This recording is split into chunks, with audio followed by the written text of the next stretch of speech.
Hello everyone, Mr. Knorr here, and this is an overview of Day 5, Energy on the Moon, part of our WeDo 2.0 Mission Moon series.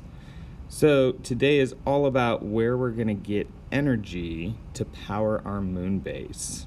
So we have, similar to Day 3 when we were showing where we're getting water on the moon, today's mission is also going to involve a Lego mini model using all those pieces from baggie number 2, and also some interesting WeDo builds. You don't have to do it all. You can choose what you'd like to do, but I just wanted to provide a lot of different activities for you to try. So we're talking about energy on the moon, and specifically how we're going to get it, store it, and use it on the moon. One of the big ones is solar panels. That's because the moon has the sun up in the sky for 14 days, 14 Earth days. One moon day is 28 Earth days. So you get 14 Earth days worth of light and then 14 Earth days worth of darkness. So we need to come up with some other ideas, and you guys can read about nuclear power plants. That's sort of what NASA uses for a lot of satellite missions. The Perseverance mission on Mars right now has a version of a nuclear power plant, not like these ones down here. This is nuclear fission.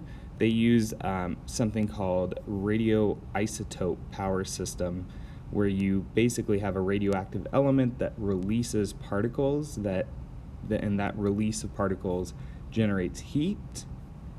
Everything from solar panels down to radioisotope power systems uses thermocouples to transform heat into electricity. So generating heat is a great way to produce electricity. So whether it's harnessing heat from the sun or harnessing heat from decaying elements. And then we also have nuclear fission, which is a little different. Typically what that does is it creates a lot of heat, which then heats up some gases or liquids, which turn a turbine, similar to hydroelectric power in a dam, or a steam engine, like a steam engine on a train. So what you want to do is you want to decide what you want to build. So do you want to show a Lego model that shows where we get electricity, how we store it, or how we use it on the moon? And so you guys can read through. I have a lot more details about how we get energy, how we store it in batteries, or this cool way of really focusing sunlight using mirrors, and then even through like this optical waveguide. So this is kind of like a fiber optic cable, where that concentrated sunlight goes and then pours heat into rock. And that moon rock can get really, really hot, and then after the sun leaves, that rock is still warm, and you can use thermocouples to generate heat from those rocks. So, there's some interesting ways of storing energy, whether it's storing heat in rock or by having batteries in our moon base. Multiple ways of doing that. How we use energies, oh man, there's so many different ways that we use energy and electricity on the moon. So you could make a model of any of these things and showing how we use energy on the moon. And then you want to build that mini model. So I like doing it on a 16 by 16 mini base plate right here. You can see my astronauts have a solar panel. So if you want to create something similar to mine, I show you. Here's how the solar panel was built. And then what I did is I just put these slope pieces in. It's an illegal Lego build, but if you just kind of put them right there between the studs, and then just lay it down, and then you have these little red triangles right here to keep it from sliding forward.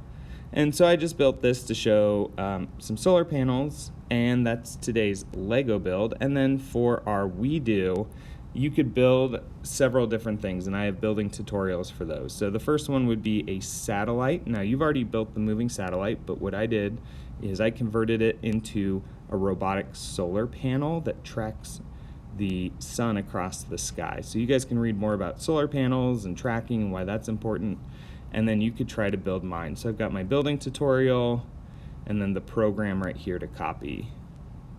So it kind of walks you through where to find the moving satellite and then what you would need to do. The other one that I did is I made a WeDo that has a control rod. Now that control rod helps control the nuclear reaction happening within the core of a nuclear reactor. And so this machine here pushes the control rod into the nuclear reactor. And so we've got a video showing how it works. I do have a building tutorial here. It does start with the push robot, and then this is a modification attachment that goes on afterwards. So you can either follow the building instructions in the WeDo app, or you could check out my building tutorial video. And then there are no instructions for this reactor control rod attachment, but I do a building tutorial and walk you through all the parts and pieces that you would need to build that. So you could try building one of those, or if you want, you could open up the push robot and you could design your own. Anyways, there's a lot of things to do today. You don't have to do them all, but get as much done as you like, and hopefully you learn a little bit more about how future moon bases will get, store, and use energy. All right, have a great day.